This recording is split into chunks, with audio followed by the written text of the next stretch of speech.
Bupati Bogor Iwan Setiawan ingin Kabupaten Bogor jadi daerah yang melahirkan banyak atlet basket handal baik di tingkat provinsi nasional. Hal ini ia ungkapkan saat membuka kejuaraan Bupati Cup 2023 di Gor Laga Tanggas Pakansari beberapa waktu lalu.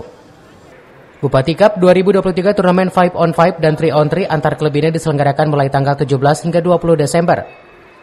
Dalam sambutannya, Iwan Setiawan mengungkapkan dirinya memiliki obsesi Kabupaten Bogor menjadi daerah yang memproduksi atlet-atlet basket handal di tingkat provinsi dan nasional.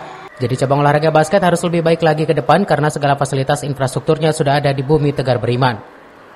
Perlu diketahui Kabupaten Bogor adalah satu-satunya kabupaten di Indonesia yang memiliki pendidikan dan pelatihan olahraga pelajar dan mahasiswa atau PPOPM. Dan untuk cabang olahraga basket ini adalah peluang kejuaraan ini menjadi ajang seleksi untuk mengikuti pelatihan selama 3 tahun.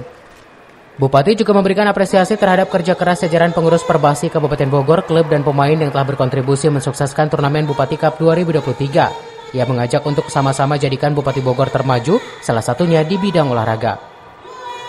Dari Kabupaten Bogor, Cevi Suryadi melaporkan.